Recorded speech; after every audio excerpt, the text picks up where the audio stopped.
apa aja sih Pak faktor-faktor penyebab terjadinya KDRT? Ya, faktor-faktor penyebab KDRT ya. Mungkin kalau yang saya amati mungkin dari apa ya? Dari kacamata saya.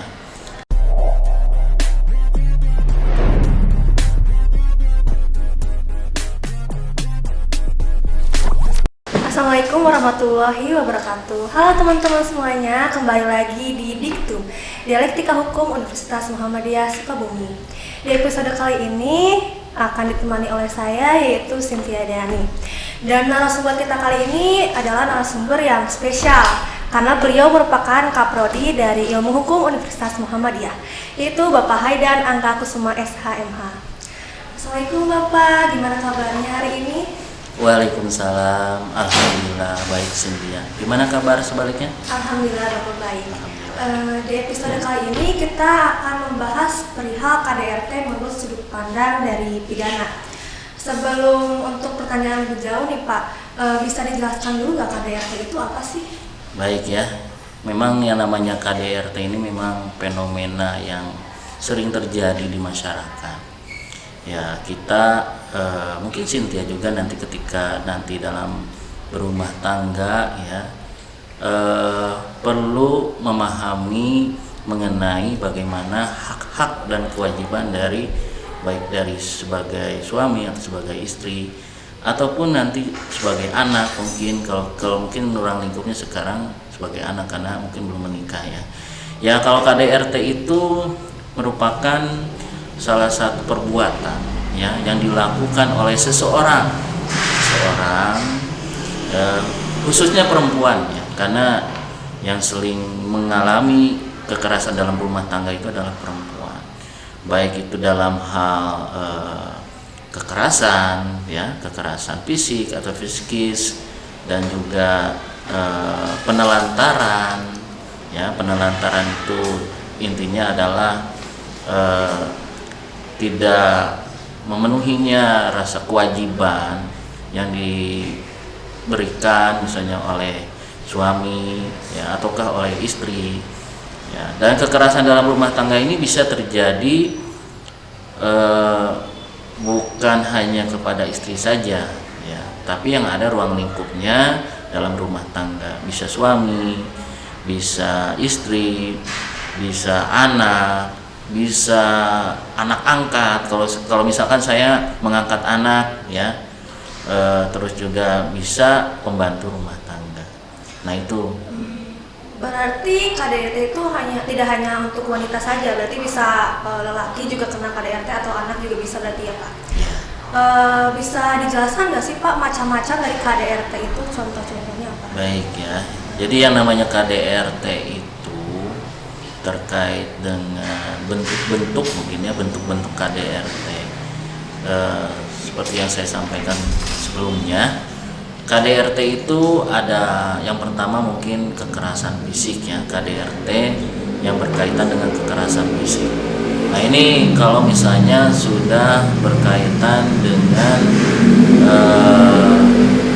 kekerasan terhadap fisik ya, fisik itu kan anggota badan atau apa ya, misalkan suami melakukan pemukulan terhadap istrinya, ataukah istrinya juga kan suka ada kasus yang terjadi yang melukai suaminya, tapi seringnya yang menjadi korban itu adalah perempuan.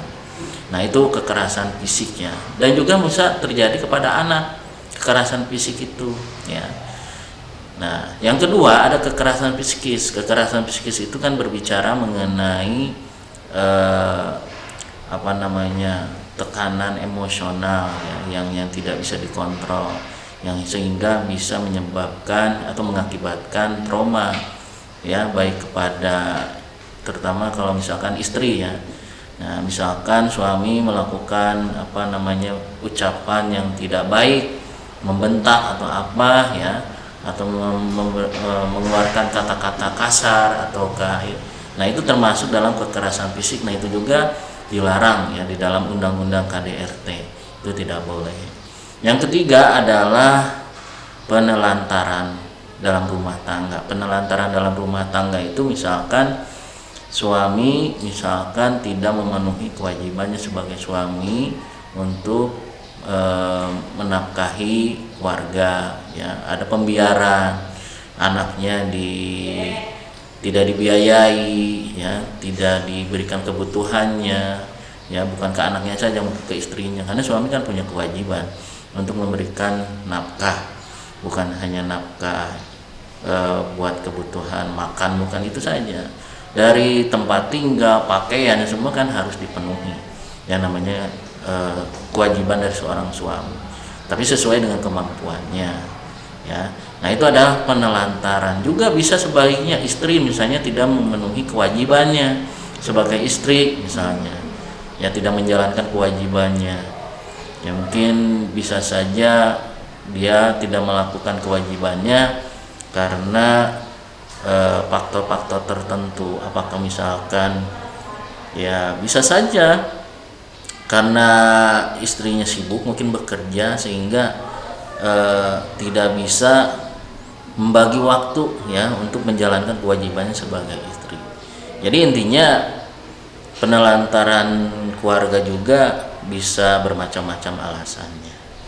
Nah, itu, ya, mungkin itu ya sih yang saya pahami lah terkait tentang kekerasan, bentuk-bentuk dalam kekerasan dalam rumah tangga. Baik, tadi kan Bapak menyinggung terkait dengan mental seseorang. Nah, Cynthia, maksudnya di kasus lingkungan Cynthia, kan maksudnya masyarakat sekarang sudah masuk ke era modern. Tapi terkadang juga ada masyarakat yang kasarnya kayak memaksa seseorang untuk menikah. Karena maksud Cynthia gitu, di lingkungan Cynthia, jika seseorang yang umur 30 tahun ke atas belum menikah itu dikatakan kayak semacam aib lah buat keluarga misalnya. Terus keluarga tersebut tuh memaksa seseorang itu untuk menikah. Padahal kan tadi Bapak bilang kadang mental seseorang untuk menikah itu beda-beda kan Pak. Ada yang umur 20 tahun dia udah siap buat menikah, tapi ada juga dia umur 30 tahun belum siap untuk menikah, mentalnya kah atau ekonominya. Tapi sama keluarganya dipaksa untuk menikah, dan bisa saja kan itu terjadi KDRT mungkin gara-gara dipaksakannya itu. Nah, maksud dari inti dari pertanyaan yang ingin Cynthia ajukan adalah gimana caranya kita ubah mindset masyarakat bahwa pernikahan itu nggak harus di bawah umur 30 tahun. Baik, ya, jadi kalau berbicara mengenai kasus yang disampaikan oleh Cynthia, memang ini kembali lagi yang namanya fenomena dalam kehidupan, terutama dalam hal pernikahan, ya. Memang yang namanya nikah itu kan gak bisa dipaksa. Ketika seseorang dikatakan sudah dewasa, dia punya hak, ya, untuk menentukan apakah dia harus menikah atau tidak. Ya, itu kan diatur di dalam aturan hukum juga. Bahkan bisa sebaliknya, ketika misalnya dia sudah dewasa, dia ingin menikah gitu, ya, tapi orang tuanya tidak mengizinkan untuk segera menikah dengan alasan karena dia belum mumpuni untuk menjalani rumah tangga karena belum siap misalnya dalam hal perekonomian dan lain-lain. Tapi karena dia sudah dewasa, misalkan saya sudah dewasa, sudah dikatakan sudah berusia cakap gitu, ya, tanpa izin orang tua pun saya bisa untuk menikah dengan meminta penetapan ke pengadilan, ya, meminta kalau nggak salah penetapan ke pengadilan untuk saya diberikan izin untuk menikah, ya. Juga kalau misalnya anak di bawah umur juga, ya, kadang-kadang kala anak usia di bawah umur juga pernikahan dini ini sering juga terjadi pernikahan karena alasan-alasan tertentu. Nah, berbicara mengenai mindset, bagaimana sih merubah pola pikir masyarakatnya, untuk mengerti dan memahami bahwa yang namanya memaksakan diri kehendak kepada seseorang untuk menikah itu kan juga tidak bisa dipaksakan, ya. Intinya harus adanya namanya edukasi. Kalau menurut saya, lembaga-lembaga yang berkompeten, ya, misalkan akademisi, kampus, ya, mungkin kan Cynthia juga kan sebagai mahasiswa bisa juga dengan organisasi kemahasiswaan bisa melakukan hal-hal positif, misalnya memberikan edukasi yang berkaitan dengan hukum, ya, karena kan jurusannya hukum. Dan juga misalnya akademisi, dosen-dosen juga punya kewajiban itu. Bukan hanya kewajiban dari lembaga-lembaga saja, terutama lembaga kepolisian, kejaksaan, ataupun ada juga lembaga TP2A ya, yang khusus memberikan perlindungan. Tapi semua lembaga ya itu bisa melakukan edukasi atau penyuluhan terhadap masyarakat untuk diberikan pemahaman ya terkait mengenai pernikahan itu seperti apa, supaya bisa memahami bagaimana hak dan kewajiban ketika dia sudah menjalin rumah tangga misalnya dalam pernikahan. Karena kalau sudah menjalin dalam rumah tangga, misalnya Cynthia misalkan menikah, ketika misalnya menikah dengan seseorang sudah menjadi istri orang ya, sudah terikat dalam pernikahan, itu kan ada konsekuensi hukumnya, ada akibat hukumnya ya. Disitulah muncul hak dan kewajiban secara hukum ya, baik itu sebagai suami maupun sebagai istri. Dan konsekuensinya juga ada akibat hukumnya. Akibat hukumnya ya bisa terjadi perceraian atau apa, kadang-kala ada perebutan anak, hak asuh anak, dan lain-lain, harta gono gini juga. Nah, di sini perlunya ditingkatkan ya, terutama ya lembaga-lembaga seperti kita lah ya dalam lingkungan kampus untuk selalu mendorong, bergerak, bertindak ya. Jadi berpikir, bertindak ya, dan melakukan tindakan-tindakan terutama ya dalam hal memberikan pemahaman soal pernikahan. Ya bukan soal pernikahan saja, yang lain pun ya, kalau dalam hal bidang hukum. Intinya lakukanlah hal positif, apa sih yang bisa diperbuat. Ya itu saja. Berarti kita harus lebih rajin untuk mengedukasi lagi kepada masyarakat yang lebih awam mungkin ya Pak ya? Iya. Lalu apa aja sih Pak faktor-faktor penyebab terjadinya KDRT? Ya, faktor-faktor penyebab KDRT ya, mungkin kalau yang saya amati, mungkin dari dari kacamata saya, kenapa sering terjadinya KDRT dalam rumah tangga? Karena satu ya, mungkin yang pertama itu adalah suami istri ini kan kadangkala ya, mungkin kalau bicara suami istri itu memiliki ego ya, ego yang keras ya, biasanya dari kedua belah pihak, emosional yang berlebihan ya, gampang marah, gampang emosi, sehingga kan itu juga bisa menyebabkan kekerasan dalam rumah tangga. Dan bisa juga KDRT itu ya karena faktor alasannya perselingkuhan. Nah itu juga sering terjadi dalam rumah tangga. Kenapa sih si suami atau si istri berselingkuh misalkan? Kan itu juga yang menjadi problematika ya yang terjadi dalam rumah tangga, sehingga menyebabkan keretakan dalam rumah tangga, terutama si emosional yang berlebihan. Terus juga harus adanya komunikasi yang baik lah antara suami istri ya. Terus juga mengenai kurangnya pemahaman ya, pemahaman diri, terutama mengenai bagaimana hakikat menikah itu ya. Karena nikah itu bukanlah hal yang main-main gitu ya, bukan main-main. Jadi harus perlu memahami gitu ya, mengenai nikah itu apa sih, hak dan kewajibannya apa.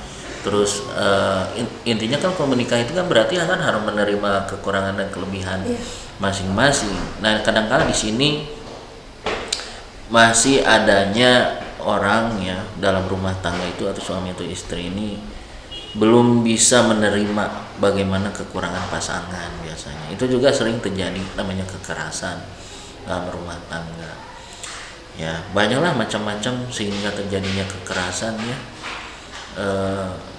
Kalau saya pikir sih memang nggak gampang sih ya, siapapun bisa saja terjadi yang namanya pertengkaran dalam rumah tangga. Itu hal wajar sih, sering terjadi dalam rumah tangga yang bertengkar.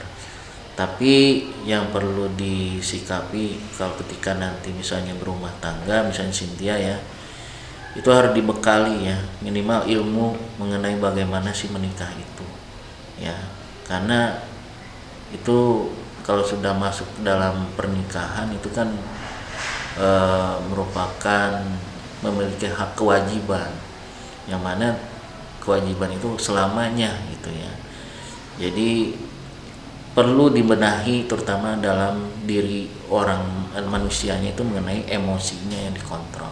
Kadangkala itu yang tidak bisa dikontrol, siapapun bisa terjadi ya, karena emosi sepele. Kadangkala ada orang gara-gara suaminya minta makan misalnya, istrinya tidak melayani atau karena alasan apa sehingga terjadi namanya pertengkaran, ujung-ujungnya lah ya terjadi kekerasan. Intinya harus komunikasi lah, nah, kuncinya ya. Mungkin resepnya kalau mau rumah tangga itu baik yaitu dengan komunikasi, menjalin komunikasi yang baik antara suami dan istri. Itu sih kalau saya sih alasan bisa karena ekonomi juga bisa ya, karena tidak uring-uringan misalkan istrinya, aduh ini nafkah yang dikasihkan suami ini ya tidak memenuhi ataukah kurang. Kadang-kadang kan itu kan bisa juga terjadi yang namanya emosional ya, itu sih.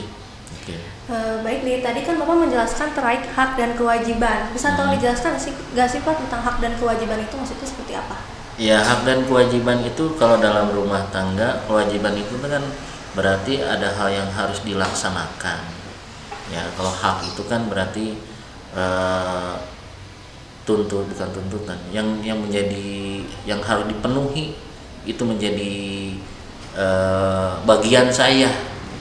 Misalkan contoh, saya sebagai suami punya kewajiban memberikan nafkah ya. Berikan nafkah itu kan wajib, harus diberikan kepada istri, kepada anak ya. Nah, berarti kewajiban itu adalah sesuatu hal yang wajib harus dilaksanakan. Itu kewajiban ya, terutama kalau suami mencari nafkah ya. Yang kalau hak itu berarti kan apa sih yang dimiliki hak sebagai suami, misalkan ya dilayani berarti sama istri ya, dilayani itu yang macam-macam. Dan juga sebaliknya ya, istri pun punya kewajiban, tidak hanya menuntut haknya saja ya. Kewajibannya adalah menjalankan kewajibannya sebagai istri sesuai dengan agamanya gitu ya. Begitupun ya, bukan suami istri, anak pun ya punya kewajiban sebagai anak, kewajiban hak hubungan antara anak dan orang tua juga itu sama ya. Jadi kalau misalkan sudah menikah berarti sudah ada ikatan hukum.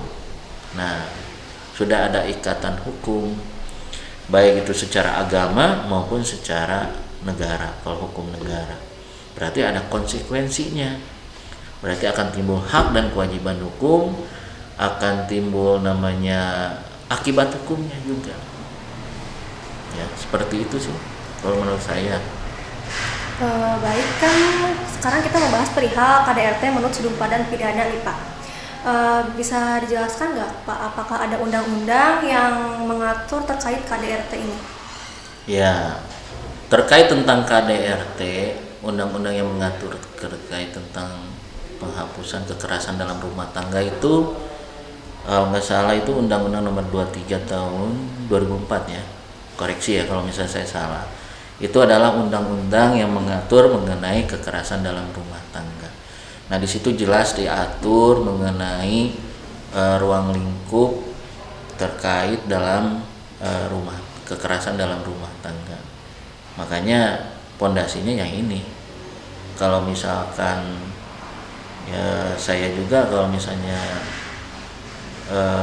dalam rumah tangga ya, undang-undang ini juga menjadi pondasi saya.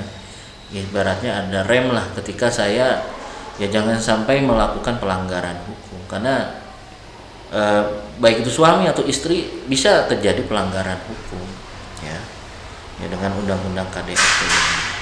Dan itu jelas diatur mengenai apa saja sih dalam undang-undang itu kaitannya dengan kekerasan dalam rumah tangga. Baik itu ada kekerasan fisik, psikis dan lain-lainnya itu dalam bentuk-bentuk. Ada juga mengenai pasal ancaman terkait mengenai pelanggaran yang dilakukan ya terhadap pelaku yang melakukan kekerasan dalam rumah tangga. Ada ancaman hukumannya juga. Ya, itu undang-undang KDRT. Baik Pak, mungkin langsung ke contoh kasus aja ya Pak ya. Dalam temuan Komnas Perempuan, jumlah kasus kekerasan terhadap perempuan sepanjang tahun 2020 sebesar 299.911 kasus, dengan catatan 2.134 kasus merupakan kasus berbasis gender dan 255 kasus diantaranya adalah kasus yang tidak berbasis gender atau memberikan informasi. Dalam hal ini, menurut Bapak, apa yang harus kita lakukan untuk menekan angka dari kasus ini? Baik ya, untuk menekan dalam kasus ini kembali lagi ya, memang yang namanya kekerasan dalam rumah tangga ini beda dengan kasus kejahatan yang lain ya, karena KDRT itu kan deliknya delik aduan ya. Bahkan yang namanya kekerasan dalam rumah tangga ini kan kadangkala masyarakat ya, anggota masyarakat itu tidak mau karena mungkin aib keluarga yang tidak mau dipublikasi kepada masyarakat sehingga ditutupi ya. Makanya perlu adanya pencegahan terhadap namanya kekerasan dalam rumah tangga yang terjadi di masyarakat. Ini perlu peran serta semua kalangan kalau menurut saya ya, baik itu dalam kalangan akademisi ya, universitas, mahasiswa, kalangan penegak hukum juga ya, advokat, polisian, kejaksaan, pengadilan itu juga punya peran sebenarnya untuk mencegah namanya kekerasan dalam rumah tangga. Jadi tidak hanya ketika terjadi ketika terjadi kasusnya baru bertindak gitu ya. Jadi penegak hukum pun punya kewajiban kalau menurut saya secara preventif. Jadi tidak hanya secara represif ya. Jadi tidak hanya bertindak itu ketika sudah diproses hukum, jangan sudah masuk ke ranah hukum saja, tapi sebelum terjadinya untuk meminimalisir supaya tidak terjadi kekerasan, harus sering-sering memberikan tadi edukasi, pemahaman terus menerus kalau bisa ya kepada masyarakat supaya memahami ya. Nah itu peran serta dari semua kalangan kalau menurut saya ya. Dan juga kalau menurut saran saya sih alangkah bagusnya kalau misalnya tokoh-tokoh masyarakat kayak RT, RW, kelurahan atau desa itu membentuk lembaga pengaduan kasus hukum. Jadi ketika misalnya ada kasus yang berkaitan tentang KDRT ya, itu masyarakat, anggota masyarakat bisa tidak perlu pusing gitu ya. Ketika dia ada masalah, dia bisa mengadu kemana ya. Kadang-kadang kan suka malu tuh karena mengadu karena aib keluarga ya. Makanya ya perlu difasilitasi terutama oleh pemerintah setempat ya, terutama di desa. Jadi ketika ada masalah-masalah hukum bisa ditampung terlebih dahulu, solusinya gimana ya, bisa juga membantu kalau memang kasus itu harus ke proses hukum. Nah ini yang perlu menjadi yang perlu harus sering dilakukan. Intinya di lingkungan kita aja dulu, apa sih kontribusi apa yang bisa kita berikan kepada masyarakat, terutama dalam hal KDRT lah gitu. Baik, mungkin kita kembali lagi ke contoh kasus ya Pak, karena beberapa saat belakangan ini ada kasus yang menarik perihal KDRT, yakni ada kasus yang menimpa perempuan yang dilaporkan oleh suaminya karena sering marah-marah dan istrinya itu divonis melanggar pasal 5 Undang-Undang Nomor 23 Tahun 2004 JO dan pasal 45 Undang-Undang Nomor 23 Tahun 2004 dengan ancaman hukuman penjara 1 tahun. Hal ini menarik karena alasan dari sang istri memarahi suaminya karena mabuk-mabukan. Walau begitu, pada akhirnya sang istri tersebut divonis bebas. Menurut Bapak, apa sih yang salah sebenarnya dari kasus ini? Ya, saya pikir kalau memang kasus ini kasus viral, sudah viral ya, terjadi. Memang kalau saya amati dari kasus ini, kalau menurut pendapat saya ya, perlu adanya kehati-hatian ketika mau dimasukkan ke dalam ranah hukum ya, terutama dalam kasus ini. Kalau saya pikir sih kasus ini tidak memenuhi undang-undang KDRT kalau menurut saya, karena memang tidak dipungkiri ya mengenai tentang adanya marah-marahnya itu ya, karena itu kan masuk ke dalam kekerasan psikis ya. Tapi kan kembali lagi ada alasannya itu adalah mungkin saja si istri ini sudah memberikan mengingatkan kepada suaminya untuk tidak melakukan mabuk-mabukan ya, dan saya pikir alasannya karena yaitu tidak rasional menurut saya mabuk-mabukan ya. Nah itu makanya Kejaksaan Agung itu kan mengeluarkan eksaminasi khusus ya, eksaminasi khusus terkait tentang kasus ini ya. Jadi ada ekstra khusus dalam penanganan kasus ini karena ya viral juga kasusnya, sehingga jaksa penuntut umum ini memberikan tuntutan ya 1 tahun, tapi akhirnya dalam replik atau depliknya meminta bebas. Akhirnya si korban ini pelaku ini yang diduga pelaku ini dibebaskan karena tidak memenuhi undang-undang KDRT ya. Jadi hakim berpandangan bahwa dalam kasus ini tidak memenuhi pasal dalam KDRT, seperti itu sih. Seperti yang kita tahu bahwasannya Bapak adalah seorang advokat. Apakah Bapak pernah menangani kasus terkait KDRT? Lalu bagaimana sih Pak cara penyelesaian dari kasus yang Bapak tangani? Ya, pernah sih saya nangani kasus terkait tentang KDRT mungkin beberapa kali ya. Tapi mungkin salah satu yang menarik bagi saya itu terkait tentang KDRT adalah ada dulu seorang suami istri, mungkin masih muda ya, menikah masih muda,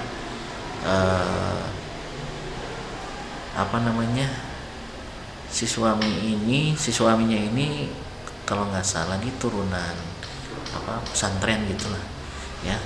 Tapi ketika saya tangani ternyata belum tentu juga orang yang memang dia tahu agama ya, apalagi pesantren kayak gitu, tapi tidak dipungkiri bisa melakukan kekerasan dalam rumah tangga. Bahkan kasusnya ini kalau menurut saya sih parah banget ya, sampai si istrinya itu dipukul, sampai si istrinya ini ya intinya rambutnya gimana ya, kayak gitulah. Nah itu kalau menurut saya kasus yang paling menarik yang saya tangani. Kebetulan waktu itu saya korbannya ya, sebagai pendampingnya hukumnya, sehingga saya uruskan kasusnya, saya laporkan ke polisi, sampai juga soal keperceraian itu ke pengadilan agama. Kalau kepolisian ya masuk ke delik aduan, tadi saya laporkan bersama korbannya, lalu itu saya melakukan pendampingan dengan memvisum ya terhadap kekerasan yang dilakukan oleh suaminya.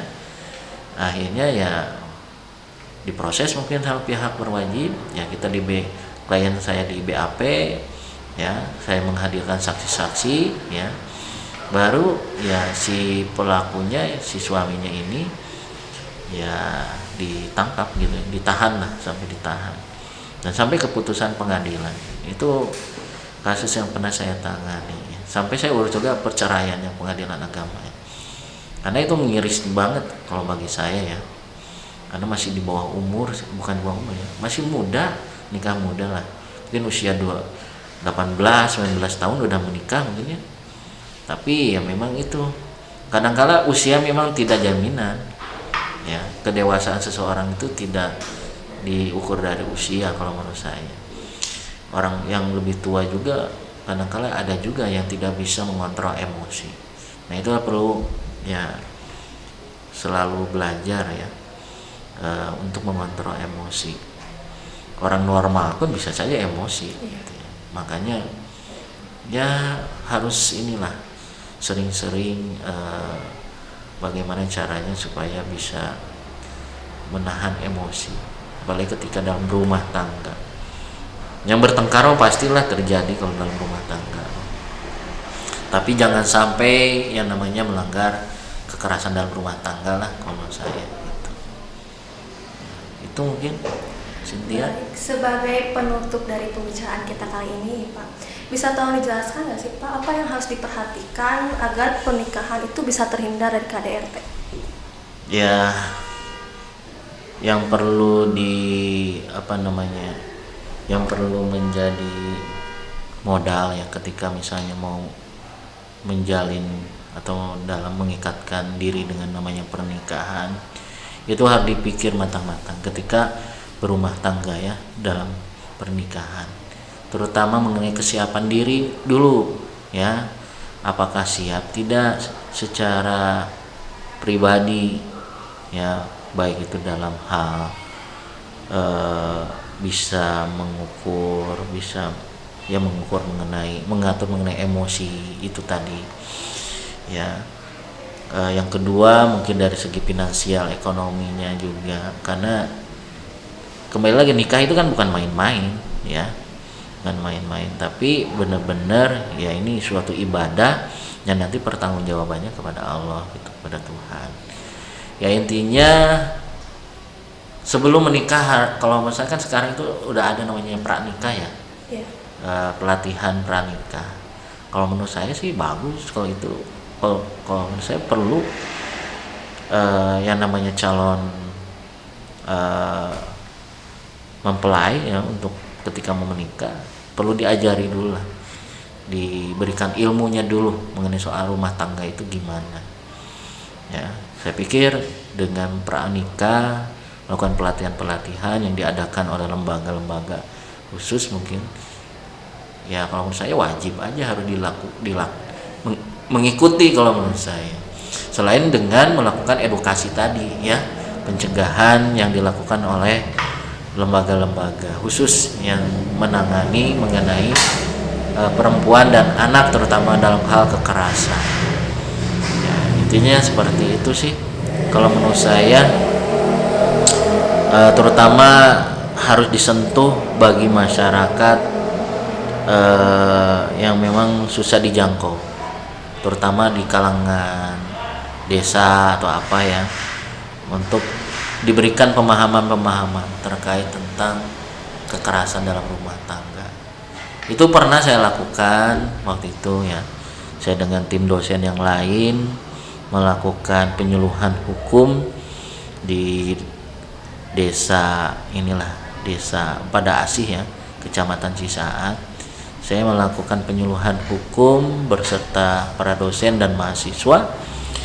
Itu temanya tentang KDRT, kekerasan dalam rumah tangga. Minimal memberikan ada upaya lah ya, upaya yang baik bagi kita, memberikan bekal ilmu bagi masyarakat. Minimal mereka paham gitu. Jadi ketika ada masalah hukum ya, apa yang bisa dilakukan dan tindakan apa yang harus diperbuat ketika misalnya terjadi namanya kekerasan dalam rumah tangga. Saya pikir itu sih. Baik, tapi kayaknya ini nggak jadi pertanyaan terakhir deh Pak, karena ada satu pertanyaan lagi yang ingin Cynthia sampaikan. Tadi Bapak menyinggung terkait dengan pranikah. Ya. Lalu Cynthia pernah mendengar terkait dengan perjanjian pranikah. Apakah menurut Bapak perjanjian pranikah itu penting untuk bila seseorang ingin melakukan pernikahan? Ya kalau saya pikir sih namanya perjanjian pranikah memang tidak dilarang ya, dalam aturan juga, aturan hukum di undang-undang tidak ada larangan, siapapun boleh membuat perjanjian ya. Tapi itu kan biasanya orang yang membuat perjanjian pranikah itu ketika misalnya ada kekhawatiran, ada ketakutan ya, adanya keraguan, misalnya kalau terjadi pernikahan akan terjadi seperti apa ya. Tapi tidak semua, tapi pada umumnya kebanyakan yang menikah itu tidak ada perjanjian semacam itu ya, pranikah. Tapi itu tidak dilarang dalam undang-undang ya, tidak ada larangan. Dan saya pikir, kalau menurut pendapat saya sih ya sah-sah aja kalau mau membuat aturan perjanjian seperti itu ya. Kalau saya sih, kalau saya anggapannya aduh terlalu ini banget mungkin ya, terlalu berlebihan kalau harus membuat perjanjian pranikah, karena kan sudah jelas juga nanti ketika misalnya ada konsekuensi atau akibat hukum pun sudah diatur dalam undang-undang mengenai hak dan kewajiban istri itu gimana ketika terjadi permasalahan hukum. Contohnya misalnya terjadi perceraian, itu kan sudah jelas diatur di dalam undang-undang. Tapi mungkin kalau dengan ada perjanjian itu ya, itu juga bisa ini sih sebagai rambu-rambu juga sih ya. Perjanjian yang dibuat kan sebagai hukum juga ya. Kalau saya sih sah-sah aja kalau mau membuat perjanjian pranikah. Tapi kalau saya ekstrim banget lah ya, berarti ada rasa ketidakpercayaan antar pasangan itu, atau suami istri itu ya. Tapi tidak dilarang dalam undang-undang. Baik, mungkin sekian ya untuk podcast kali ini. Terima kasih Bapak udah berkenan untuk hadir untuk mengisi episode kali ini. Mohon maaf teman-teman kalau misalnya selama acara berlangsung ada kata-kata yang kurang berkenan di hati teman-teman. Mungkin saya sebagai host dan narasumber dan juga dengan tim di balik layar undur diri. Jangan lupa untuk like, comment, dan subscribe agar kami lebih semangat lagi untuk membuat video edukasi lagi ke depannya. Assalamualaikum warahmatullahi wabarakatuh.